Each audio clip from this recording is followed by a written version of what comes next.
ደፋር መሆን ማለት ፍርሃት የሌለብህ መሆን ማለት አይደለም።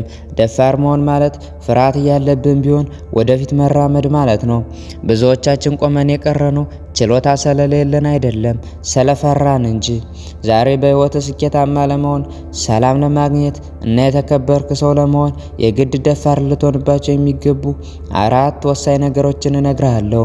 እነዚህን 4 ነገሮች ካስተካከልክ ከዛሬ በኋላ የትኛውም እንቅፋት አያቆምህም። አንደኛ፣ አዲስ ነገር ለመጀመር ደፋር ሁኑ። የመጀመሪያውና ከባዱ ነገር መጀመር ነው። ብዙ ሰዎች ነገ ጀምራለሁ፣ ገንዘብ ሲኖረኝ ጀምራለሁ፣ ሁሉ ነገር ሲስተካከል ጀምራለሁ ይላሉ። ስማኝ፣ ፍጹም የሆነ ጊዜ የሚባል ነገር የለም። ውድቀትን አትፍራ። መውደቅ ማለት መማር ማለት ነው። ሰው ምን ይለኛል ብለህ አትፍራ። አንተ ዛሬ ስትጀምር የሚሳለቁብህ ሰዎች ነገ ስታሸንፍ አብረው ለመሆን ይሰለፋሉ። ያለህበትን ቦታ ለመቀየር ደፋር ሁን። የመጀመሪያውን እርምጃ ዛሬውኑ ውሰድ። ሁለተኛ፣ አይሆንም ወይም ኖ ለማለት ደፋር ሁኑ። ሁለተኛው ነጥብ ለብዙዎቻችን ይከብደናል። ሰዎችን ላለማስቀየም ስንል ብቻ የራሳችንን ህይወት እናበላሻለን። ጊዜህን ለሚሰርቁ ጓደኞች፣ ለጥቃቅንና ለማይረቡ ነገሮች፣ ለራስህ ጎጅ ልማዶች አይሆንም ለማለት ደፋር ሁኑ። ሁሉንም ሰው ማስደሰት አትችሉም። ሁሉንም ለማስደሰት የምትሞክር ከሆነ ራስን ታጣዋለህ። ለህልም የማይጠቅም ማንኛውንም ግብዣ ወይም ሀሳብ አይመቸኝም ማለትን ልመድ። ይህ ራስ ወዳድነት ሳይሆን ራስን መውደድና ለዓላማ መኖር ነው።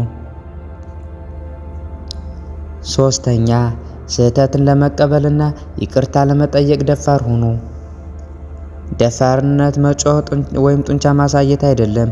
እውነተኛ ደፋርነት ስህተትን አምኖ መቀበል ነው።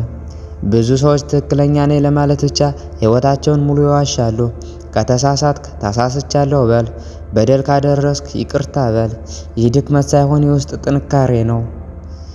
ስህተቱን አምኖ የሚቀበል ሰው ብቻ ነው ስህተቱን አርሞ ወደ ቀጣዩ ምዕራፍ መሻገር የሚችለው። ኩራትን ገድለህ ለሰላምህ ደፋር ሁን።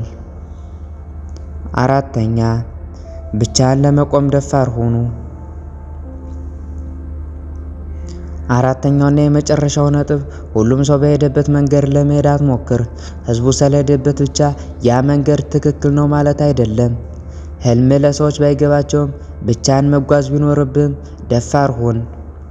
አንበሳ ብቻውን ነው የሚሄደው፣ በጎች ግን በመንጋ ነው። ለራስ እውነት ታማኝ ሁን። በመንገድ ላይ ማንም ባይኖር እንኳ ትክክለኛውን ነገር እያደረግክ ከሆነ መጨረሻ ድል ነው። ህይወት ለአሸናፊዎች ብቻ ሳይሆን ለደፋሮች የምትሰጥ ስጦታ ነች። ዛሬ የነገርሁ 4 ነገሮች በተግባር ተለማመዳቸው።